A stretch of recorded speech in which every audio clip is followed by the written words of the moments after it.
Good morning, welcome to Morning Outlook. This is Kim speaking on Thursday, the 4th of February. So, before I get on with the Outlook, just to remind you, if you're not aware, and many people won't be aware, today is World Cancer Day.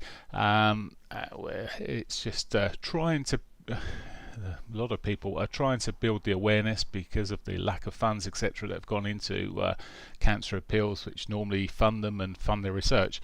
On that basis, my stepdaughter was diagnosed late last year with stage 3 cancer. Her little story, if you wouldn't mind watching it and giving it a like, and well, it'd be good if you watch it, pass it on, and whatever else. There's a little video giving you the link there. She made a couple of days ago. Her story. It's only a short video, but it would really cheer her up to see a few more hits on her video. And it, as I say, it is most importantly for a massively important awareness day. So there you go. If you do that, that would be much appreciated. So as I look at the markets then, sorry, just making a note of something. As I look at the markets, what we got in store for today then, news-wise, we have the MPC, of course, the Bank of England Monetary Policy Committee meeting. And in fact, that's been coming out at 7 o'clock a lot lately, but it's 12 o'clock, back to 12 o'clock. Seen a lot of figures coming out at odd times, but anyway, we've got the Governor Bailey speaking afterwards. Normally 12:30. It's tentative on my list here at the moment, but it normally is about a half an hour afterwards. So do expect a minute amount of volatility because there's no expectations of anything changing there. But there we go. That's pretty much it for today. That is 12 o'clock. Then we've got nothing really beyond that. At 1:30 we've got unemployment claims in the US. Bearing in mind we've got non-farm payrolls this week, tomorrow. Maybe we'll get a bit of a movement from that. Okay, that's that. Let's get on and look at these markets. I don't know why I'm sitting here looking at the yen at a 60-minute chart. Oh, I do, because I was having a look at the yen.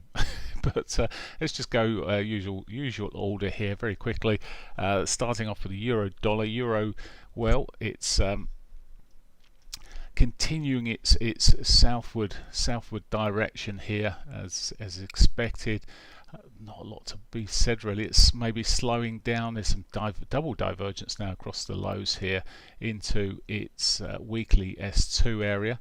Will that find some support? We'll see, but it's continuing to drop there. It hasn't quite, has it, pipped the, it might have just pipped the, well, it's pretty close on that 1.2 area, but obviously quite significant. I say obviously, but it is quite significant. Big round number. Forget any other support or whatever else. It'll be interesting to see if we get any more buyers coming in at that area. As with most mornings, and it's already starting, looking at this price action. In fact, let's just come down here.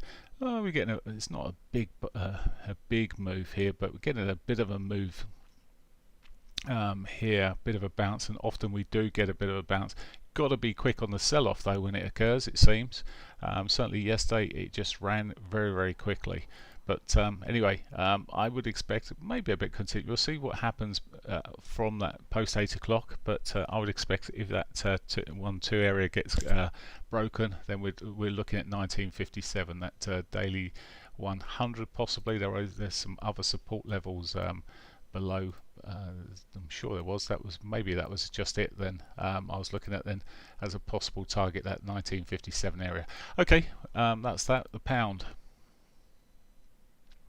So the pound, well, we're seeing this sort of this breakdown here continuing. It put in some highs a few days ago, and since then, well, rolling over, looking like it's heading back towards its daily 50 at the moment. It's just on its regression channel, but that's not any means of support, and it does look soft from here. Maybe this is what I was looking at, the 4-hourly 200 actually on pound, but it's what ran through that. And as I say, we're really looking towards that daily 50 again at this stage. So it does look quite soft there. Maybe more downside available on that. That but again, just watch out around 8 o'clock. One thing I would say, as well, this has run off quite a bit today. Now it's already down to its S2 level, which, well, saying that, yesterday was quite a pinch day. Maybe it will push more, but it's getting a bit rangy, range bound, I would say, compared to what it normally moves. But we'll see. Dolly Yen. So Dolly Yen continuing the path to the upside here. It will have a target, if you're looking for the targets, the upside maybe of that daily 200 at some point, the way it's running here. Again, had a bit of divergence across these highs, and arguably it's sitting there with some divergence at the moment. It's getting sort of a longer period between some of these points, but certainly sitting there on the RSI. Let's have a look. Yeah, MACD's there as well, so a bit of divergence across these highs across a couple of markets. So getting quite common. Quite a sharp move through the Asian session. In fact, after yesterday's almost no moving anywhere sort of move, it's at least had a decent move this morning. I wonder how much of that will be given back. Actually, it has. Just as again, with you look at the pivots position out through its R2 area, it's really pushed up there. Maybe the range will be a bit limited. We'll see. Aussie dollar consolidated yesterday, very tiny day, range wise, never really moved too much. It ended up almost as one of the stronger currencies by default, the very fact it wasn't moving, and everything else was. So against its peers it did quite well. It ended up against the US dollar there, so as I say, it gave it a bit more strength. As we're seeing at the moment, well, it's trying its best to push up. Still hasn't actually caught the weekly pivot. It may if it can get some legs, push up further. Again, well, it's got a bit more scope in its pivots maybe here, but very tight pivots today. That 60-minute 200, if it can get some legs, would be a suitable target. Okay, that's the Aussie Canadian dollar.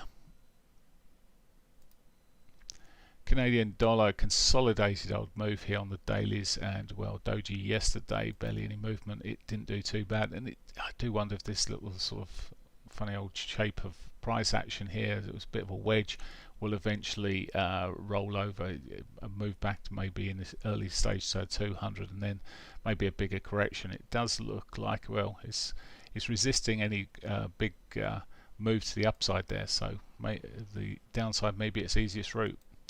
New Zealand dollar, again, solid day yesterday. I mean, this is one of the stronger currencies of late against all its peers, etc. Pushed up yesterday. Just having a bit of a sell-off this morning at the moment, but well, it's a choppy old thing though. When you look at it and trying to trade it intraday, makes for difficult. I mean, yesterday at one stage it looked like it was going to come right the way back to its daily pivot here, and just no deal, and ended up pushing up towards the later sessions there. Today, well, preference would be to the upside. If it starts pushing up again this morning, there's not lots and lots of pips in this, but of course, if there's not a lot of stop, and if you're trading on risk as opposed to looking at just pips, there's potential it does start breaking to the upside. Okay, that's the New Zealand. Okay, let's have a quick look through. I will look at the Aussie New Zealand. It's sort of is one that's getting many views. It's actually had quite a rebound through the Asian session here so far, putting a little higher low in, making me an opportunity to short off the 34 if it gets back to there, or even the 50. I'll watch that. I will put some targets this time. I missed the move back to its weekly pivot, which obviously saw a decent move. Still looking at this as a potential on the potential downside there. Right. For more downside, leading down to, you're asking me where then, down towards that 104 104.30ish area, somewhere in that region, those prior lows. Right, in other markets then, S&Ps. Oh, sorry, I will have a look, John. I will have a look at your Aussie yen as well for you then. S&Ps yesterday just couldn't do anything here, and we're seeing this consolidation. it seems that Sleepy Joe and co. It's going to be a slow old push through with this fiscal stimulus at this rate. It's expected to come. The markets were getting quite excited earlier in the week there, expecting it to be pushed through quickly, and now it looks like they're looking at maybe reducing or not sending so many checks out to the wealthy. So makes sense, I guess. The people that don't need it don't get them. However, it's a tight one, and it's just causing more delays in getting the plan processed and through the system. Anyway, the markets hold their breath on that one, and maybe they'll even sell on the news eventually, depending on what the news is. Less money out there may be seen as less opportunity for these equity markets to push up, but I'll be surprised. Gold continued to slide down there yesterday, really not following the opportunity silver has done.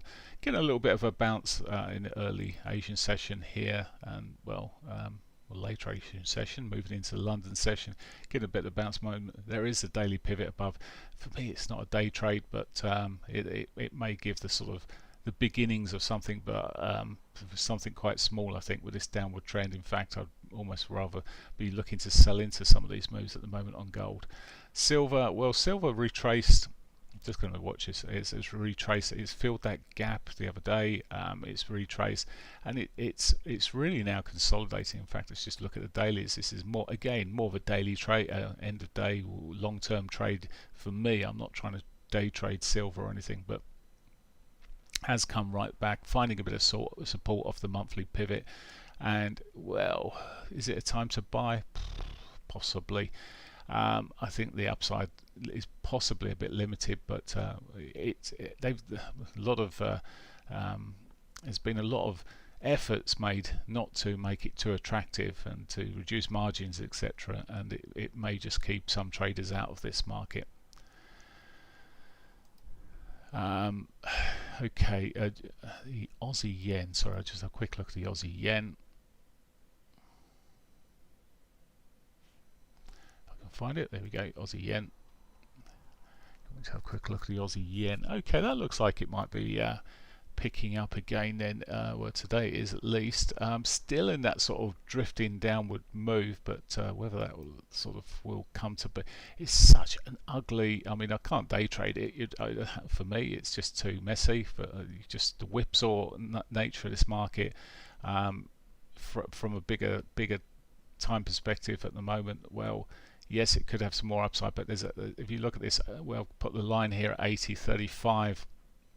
There seems to be some sort of resistance between that and around about that 1850 area, which where there's supply, and it's just choking, and it may even choke a bit earlier today. We'll just see how this comes out, but swing wise, maybe it will break that level, but it's quite key. If it can break that level, then it's back up to the highs, and maybe continuation of this bigger trend here. But certainly seems stifled at the moment. The Aussie, just as I said yesterday, it did okay just by default by not moving too much against the US dollar, and other currencies having a bad old time of things. So we're seeing the commodity currencies just doing that bit better. Miko, as ever, your comments are so useful. Your pound yen. Let's have a look. Pound yen steaming to the downside, maybe. A bigger trend still running to the upside on this market, of course. It is just slowly, gradually working its way back to that weekly pivot there. And yes, it's had a good old move down this morning through this Asian session. Certainly it has moved. Quite a lot of them have moved, though. The pound has just lost value across the markets really across its peers, and is looking quite a sad old case this morning. Pulling the trigger before 8 o'clock, you should know better. Okay, that's that. Oil. Quick look at oil. Oil seems to be continuing its path to the upside, and there you are. And looks like it may even have some more scope at the moment. It's just slightly lower, high, kicking around where it is, but it seems to seems to have liked the meetings, etc. There's no great decisions being made, and well, it's with the slightly lower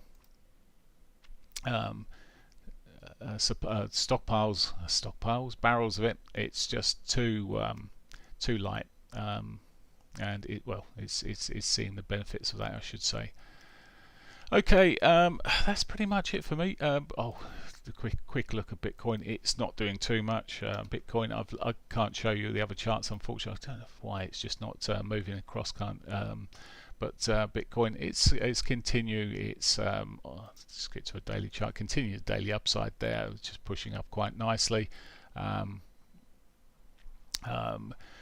As I said yesterday, XRP, if you're looking at Ripple, well, that's come down to in my point. I mean, it's dropping a little bit today, but it's possibly at the area. If you were looking to buy into Ripple, there's the potential. Forget about the media and the ideas behind that. Ethereum, if you're looking at one of the other majors there, pushing onwards, and well, it's not a place to be buying for me, but it's certainly for those that are holding it. It looks like it's doing a good old job. Okay, that's it. Have a